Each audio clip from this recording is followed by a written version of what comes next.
মেঘা, এই নাও, আজকে মাইনা পেয়েছি। শোনো, তুমি এই টাকাটা দিয়ে ঘরের ভাড়াটা দিও, আর তুমি যে বলছিলে না শাড়ি নেবে, ওটাও নিয়ে নিও। ঠিক আছে, তুমি তাহলে হাত মুখ ধুয়ে নাও, আমি খাবার বাড়ছি।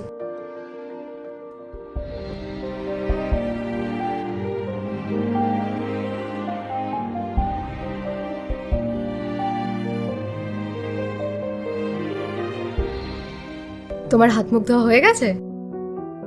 ঠিক আছে, তুমি বসো, আমি তোমার জন্য খাবার আনছি।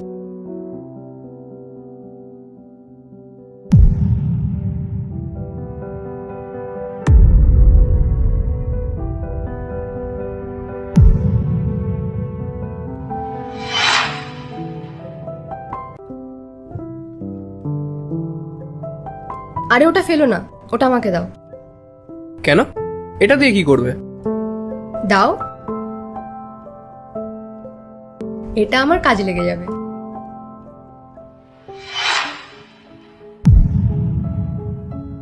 এই নাও।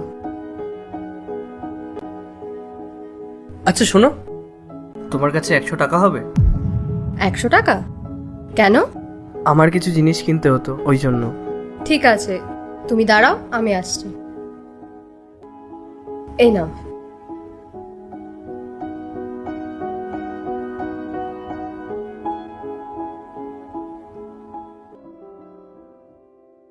দাদা, হ্যাঁ বলুন। বলছি মেয়েদের চুল বাঁধার ওই... ক্যাচার ক্লিপ? হ্যাঁ হ্যাঁ, ক্ল্যাচার আছে? হ্যাঁ আছে। হ্যাঁ, এগুলো 30 টাকা প্রাইসে পড়বে। দাদা, এই দুটো দিন। আরে, চলে এসেছো তুমি?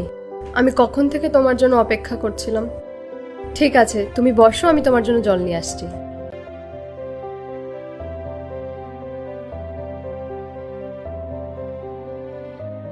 আজ কত লেট করে আসলে তুমি।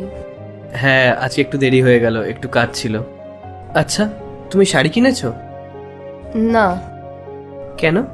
আমার মনে হয় আমার শাড়ির থেকেও এখন তোমার সাইকেলটা দরকার। আমার সাইকেল? হ্যাঁ রাহুল, আমার ভালো লাগে না তুমি রোজ অর্ণবদার সাথে ওর বাইকে করে যাও। তোমার তো সবার আগে ছুটি হয়ে যায়, তারপরও তুমি তাড়াতাড়ি বাড়িতে আসতে পারো না। কেন? কারণ তোমার কাছে সাইকেল বা গাড়ি কোনো কিছুই নেই। জানো, আমি দাদাকে বলে রেখেছিলাম তুমি এ মাসে